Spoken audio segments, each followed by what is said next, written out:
Yo, welcome back to the channel. Today this one's going to be real quick, just trying to break down the FIFA and EA split. The news officially coming out today that they finally confirmed the split between EA and FIFA. And as we know, because of last year, they were having trouble reaching an agreement when they were negotiating the renewal of all the licensing and everything. So just going to break that down real quick. So yeah, in life there are many staples: peanut butter and jam, bread and toast. And in gaming, it's always been EA and FIFA. And for nearly 30 years now, EA and FIFA have worked together to release a FIFA game pretty much every year and make it one of the greatest and most successful sports franchises in history in gaming at the moment. And on the surface, EA and FIFA were cruising with the franchise success, but behind the scenes, their relationship was always rocky and seeming to be coming to an end, like I was mentioning last year when they were struggling to reach an agreement. And the big question now is what happens when these two parties split, who benefits, who loses, and what does the future hold for football games. By now, this has been old news because we heard about it halfway into last year when the licensing agreement was expiring and both parties couldn't reach an agreement, and it wasn't going to be extended beyond 2022. And as many of you may already know my thoughts with this, I love and enjoy FIFA. I grew up playing FIFA, and this is pretty much because of my relationship with football. But I've always had a love-hate relationship with FIFA ever since they went down the path of focusing on Ultimate Team and making the game more of an arcadey simulator rather than an actual football game. And so when they put all their eggs in that basket, admittedly it did make them a ton more money. So as a business decision, I can't fault them, I can't blame them.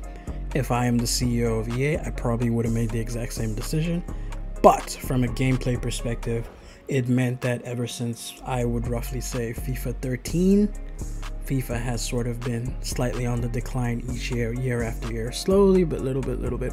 And then for me, FIFA 16 is the one that kind of really pushed me over the edge, where normally I would have been playing like Ultimate Team up until the season ended, but nowadays I sort of start Ultimate Team, as you would have seen on my channel as well. This past year I did put up videos of my journey at the beginning of Ultimate Team. I build up my team, I grind it from the bottom. I don't like spending money on FIFA points and everything like that, because again, I feel like there's more enjoyment in being able to build your team from the ground up than to just, you know, lotto your way to the team. But anyways, whenever I build my team up and it gets to like a sweet spot, especially when I'm able to build like a full Madrid lineup, then I sort of just, you know, I get bored of FIFA, and that's usually around about December. I just kind of stop playing the game. I keep my team built up because I still play FUT friendlies with friends, and occasionally if I get bored, I'll play like a rivals game. But yeah, normally December onwards, I just fully go into pro clubs.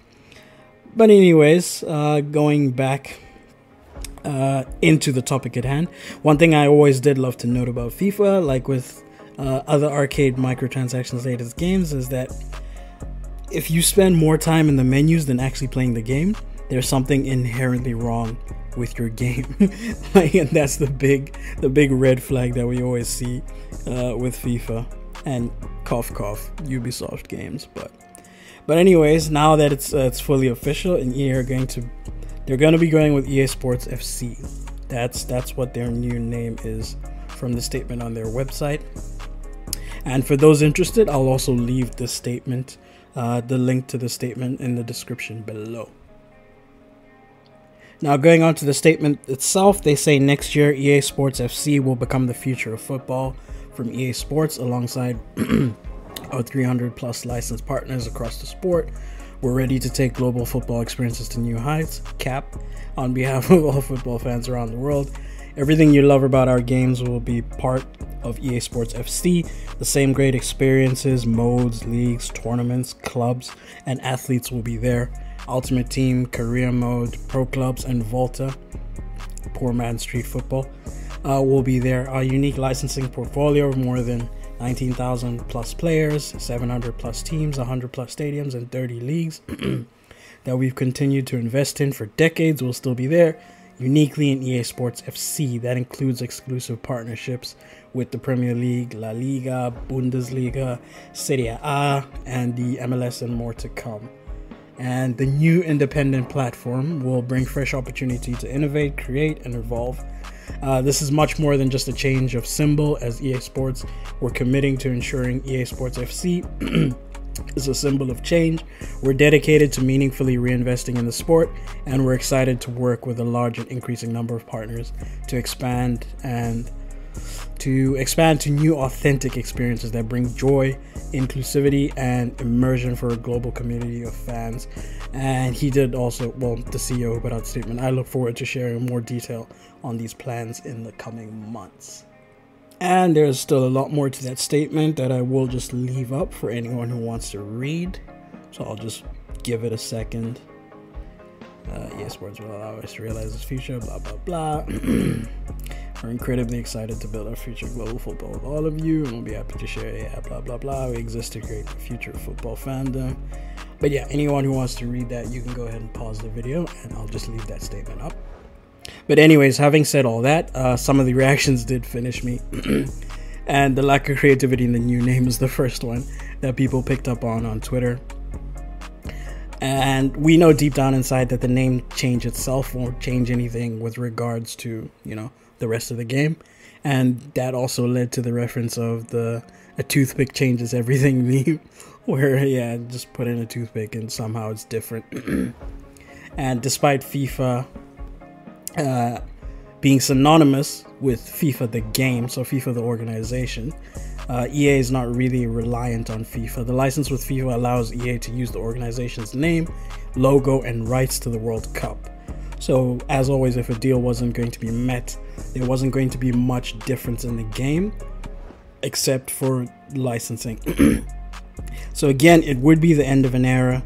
The video games industry is ever changing, and one day, instead of buying the 10,000th FIFA title, we would be instead buying EA Sports FC, which again, to me, until they actually start walking the walk, every single year EA Sports bring out all these generic statements of how they're innovating and evolving everything, and pretty much they're just focusing everything on Ultimate Team and then half-assing the rest of the game. So until they actually show actionable change, I'm not really going to be convinced.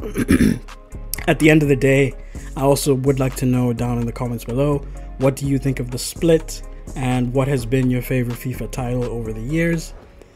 Answering the question myself, I would say, again, I don't think the split will change much in terms of the gameplay that we do crave. And I know it is a small minority, because a large majority of the FIFA community do just enjoy the pack openings and all the arcade bullshit that comes with the game.